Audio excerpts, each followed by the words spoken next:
Hello, hai. Hari ni saya nak masak nasi asam jawa ya. Nasi asam jawa ni memang cukup healthy ya. Dalam bahasa India mereka kata pulisori ya. Yang ni memang cukup mudah tapi kena ikut step by step. Dalam ni ada 2 ataupun 3 step ya. Okey, sekarang saya nak tunjukkan bahan-bahan. Sebelum itu saya nak bagi tahu yang nasi ini kita boleh simpan selama 7 hari ya. Memang dia tak basi, tak payah masuk dalam microwave tak payah masuk dalam peti sejuk ya. Memang boleh tahan selama 7 hari dengan memang cukup sedap ya. Cara-cara yang saya buat, siapa tak pernah makan nasi asam jawa boleh cuba cara saya ya. Okey, sekarang saya nak tunjuk bahan-bahan ya. Saya ambil asam jawa dalam 50 gram tanpa biji ya. Yang ni asam jawa yang berhitam ya, kena hitam, betul-betul kena hitam. Kena ambil 50 gram juga, semua 100 gram kena rendam dalam air panas ya. Ataupun 1 biji limau yang kita ambil limau nipis macam ni kecil ya. Cukup 1 bulatan, kita ambil 2 bulat aja ya. Rendam dalam air panas.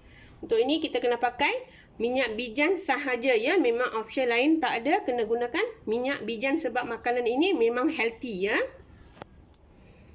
Yang ni bijan, biji bijan saya ambil 1 sudu kecil yang ni ukuran. Saya ambil ukuran sudu ni ya. 1 sudu kecil. Biji ulunda sama 1 sudu kecil. Biji ketumbar 1 sudu kecil. Halba 1 sudu kecil setengah sahaja ya.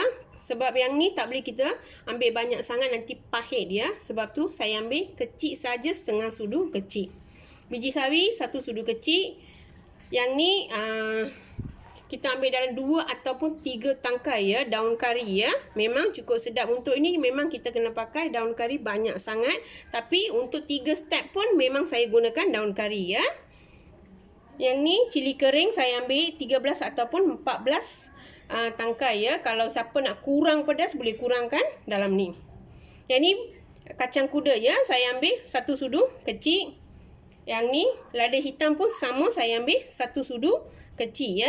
Air panas saya ambil dalam 1 cawan ya, ataupun 1,5 cawan pun tak apa ya. Tapi saya gunakan 1 cawan dulu, lepas tu saya tambah setengah cawan ya.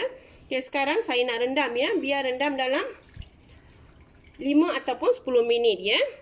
Okey, sekarang saya nak sangai tanpa minyak ya. Satu-satu ya, step by step, satu-satu kena kita nak sangai. Okey, sekarang pan saya dah panas ya. Tapi mesti kena letak api yang terlalu slow sangat ya. Tak boleh terlalu kuat ya, nanti hangus. Okey, sekarang saya masuk lada hitam dulu. Biar kita sangai sampai jadi perang sikit cukup ya. Jangan terlalu perang sangat ya. Okey, sekarang dah cukup ya. Saya ambil masa dalam 1 minit ya. Sekarang saya nak masukkan biji ulunda sama ya. Kena perang, jangan terlalu perang sangat ya. Okey, sekarang saya nak masukkan kacang kuda sama juga ya. Dia kena perang sikit cukup. Okey, sekarang saya nak masukkan biji ketumbar ya. Tunggu sampai dia nak masak sikit cukup ya. Yang ni tak payah perang, masak sikit memang cukup. Okey, sekarang saya masukkan bijan. Bijan ni jangan perang sangat ya. Dah panas sikit-sikit cukup. Okey, sekarang saya nak masukkan biji sawi.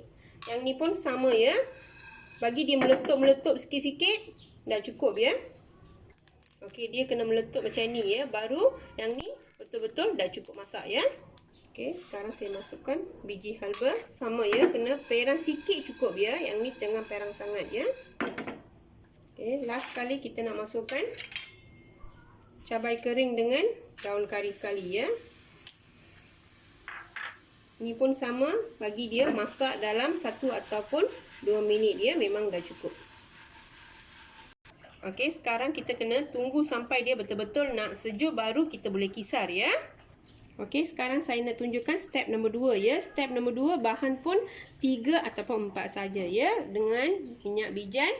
Nasi saya ambil beras dalam 1 cawan ya, dah masak. Sekarang dah sejuk ya, dia tak panas ya, dia kena bersatu-satu ya, dia tak boleh melekat. Nasi kena satu-satu macam ni ya, baru sedap ya. Daun kari, kacang tanah ni kita nak goreng ya. Last kali kita nak masuk pada nasi ya. Okay, sekarang saya nak tunjukkan dalam ni. Masukkan minyak bijan dalam 2 sudu ataupun 1 sudu setengah cukup ya. Bagi kita gaul dengan sebati supaya nasi ini tak melekat satu sama lain ya. Okey, atas ni saya nak masukkan daun kari ya. Biar macam tu sahaja. Lepas tu saya nak gorengkan kacang tanah. Okey, tunggu pan ni nak panas ya, baru saya boleh masukkan minyak. Okey, sekarang saya nak goreng gunakan minyak sikit cukup ya, jangan gunakan banyak, dalam 2 sudu besar cukup. Tunggu minyak ni nak panas dulu ya, baru kita boleh masukkan kacang tanah. Okey, sekarang saya nak masukkan kacang tanah. Biar kita goreng sampai dia nak masak ya. Okey, sekarang kacang kita pun dah masak ya. Sekarang saya nak tutupkan api. Okey, sekarang dah sejuk ya. Sekarang saya nak kisar, jangan kisar terlalu halus ya, kena kasar-kasar sikit.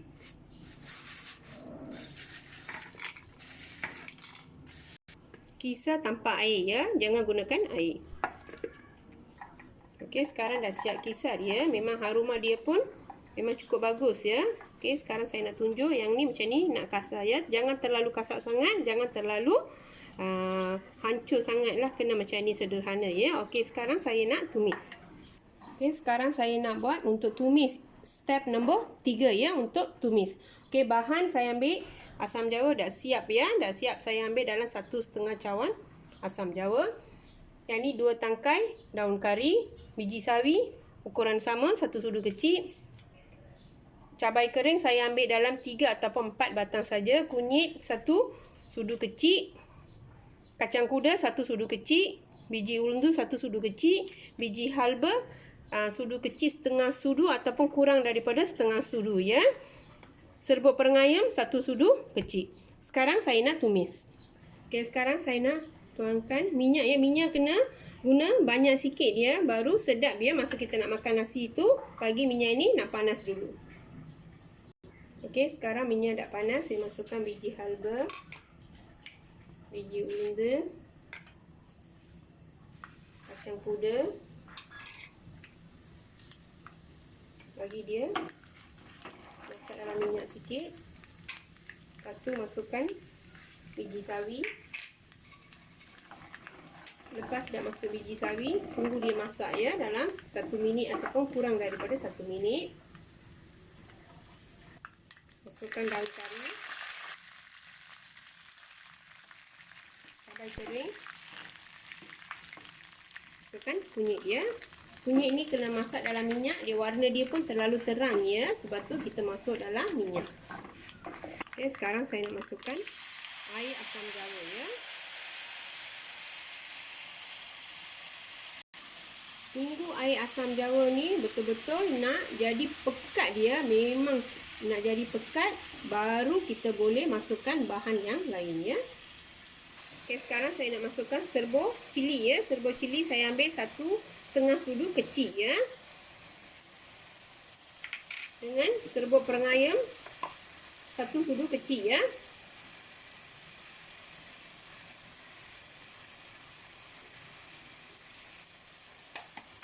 Okey, tunggu sampai nak hilangkan bau ya. Okey, sekarang saya nak masukkan serbuk yang tadi ya. Kita kisar 2 sudu kecil. Okey, lepas tu dalam nasi pun kita nak masuk sekali ya. Yang balance serbuk tu kita simpan saja. Kalau kita nak buat nasi asam jawa, kita boleh gunakan. Okey, sekarang dah cukup. Saya nak tutupkan api ya. Okey, sekarang dah siap ya. Dia mesti kena pekat macam ni ya. Nasi asam jawa ni mesti kena pekat macam ni. Dia tak boleh cair ya. Dia kena pecah minyak macam ni, baru masa kita nak makan sedap ya. Jangan masuk terlalu banyak sangat, kita masuk separuh dulu. Lepas tu yang balance ni boleh simpan ya, ataupun kita nak buat tak payah kita masak, terus kita masak dalam nasi saja ya. Masukkan kacang tanah. Kalau nak banyak pun boleh, nak sikit pun boleh ya, tak kisah. Lepas tu 1 sudu kecil ya. Serbuk ni kita masuk pada atas nasi. Okey, sekarang saya nak gaulkan sebati ya. Yang ni paling penting ya. Nasi ni betul-betul kita nak gaulkan sebati dengan nasi yang kita ada ni ya. Okey, sekarang saya nak masukkan garam ya. Garam dalam nasi pun boleh masuk ya, ataupun dalam yang kita buat tadi rempah ya. Rempah tu pun kita boleh masukkan ya. Masa rempah kita nak mendidih, boleh masuk, tapi berhati-hati ya masa kita nak masukkan garam. Okey, dia mesti kena sebati. Dan cara yang saya buat ya, paling penting ya, masa kita nak gaul tu kena betul-betul nak sebati dalam nasi ya, baru masa kita nak makan tu sedap ya.